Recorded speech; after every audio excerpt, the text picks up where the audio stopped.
Salut à toutes et à toutes, j'espère que vous allez bien. Moi ça super, c'est le Doc News pour de la news. On est reparti direction l'Espagne avec la EMT qui est l'agence météorologique espagnole qui prévoyait 150 à 180 mm de précipitations et en fait on est tombé sur plus de 500 litres d'eau.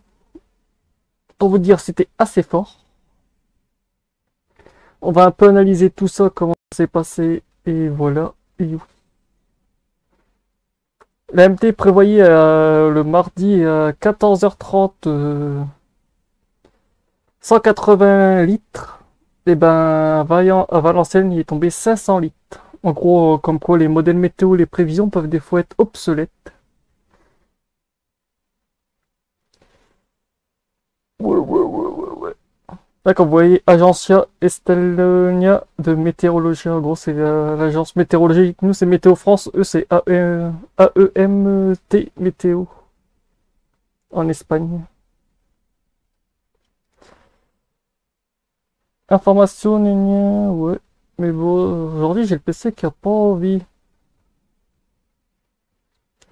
La tragédie de Eldana Comité de Valenciade, ouais, agence météorologique AEMT prévoyait 500 litres en 8-12 heures.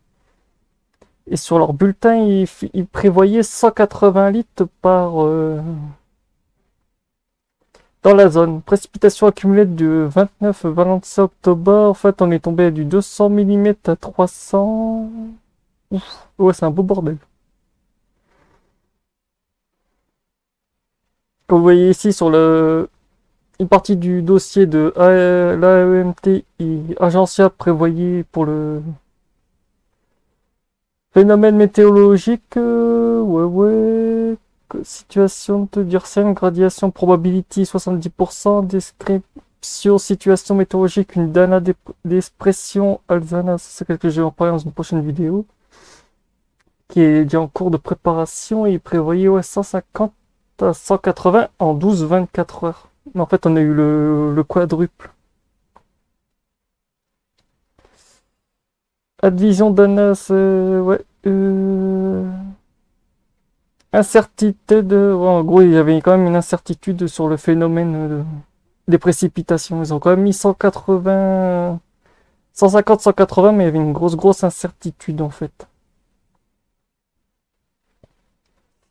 Localement persistante, Malte, probabilité du intent du 29. Ah ouais, en fait, ouais, le bulletin du 25 balançait déjà que jusqu'au 29, il y allait avoir des soucis. La péninsule, ouais, péninsule Baléares, Tovana, en fait, c'est toutes les zones près de. Nota information Illuvia génération de péninsule de Baléares. En gros, c'était de Todavia et ouais.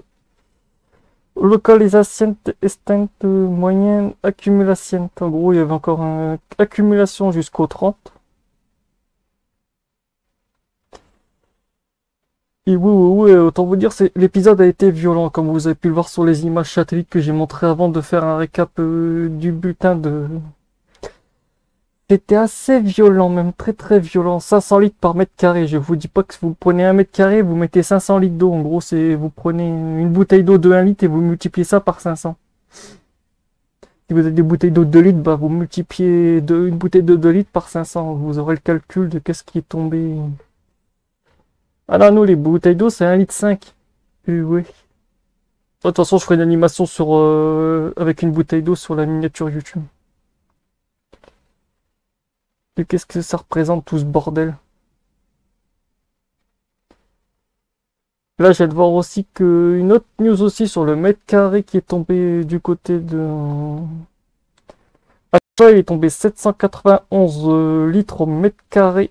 Après, il y a Barranco del Polco, capacité de 1300 mètres cubes secondes.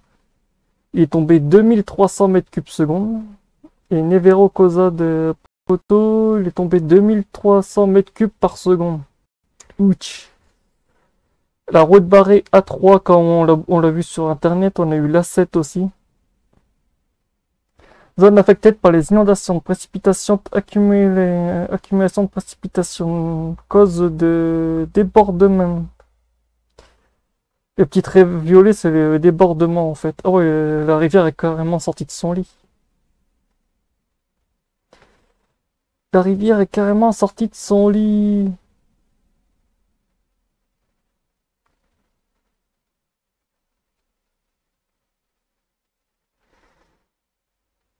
Pour vous dire, il y avait de quoi faire quand on voit les imageries. En plus, ouais, la map elle est assez violente. Même Lietcha, 278 litres au mètre carré.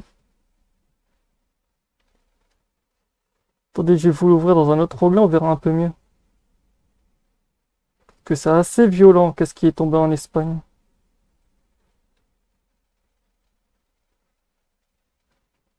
Là, vous le voyez mieux, là on a une LTM 28 litres au mètre carré. Après, on a du 200 mètres cubes par seconde. Entrée à 900 mètres cubes seconde. Ouf, 400 litres par mètre carré. Et là, on voit vraiment les débordements. On a aussi la N332 qui a été bloquée aussi. La A7 qui a été bloquée aussi due aux inondations. Débordements aussi. Et c'est bizarre, c'est que les débordements touchent près des grandes villes. Si vous regardez, je vous ferai une vidéo plus tard que j'ai trouvé sur les débordements près des grandes villes. Ben, ça envoie la couleur. Ça envoie la couleur. En fait, du côté de Valencia, quand j'avais expliqué sur une vidéo des orages, en fait, ils ont détourné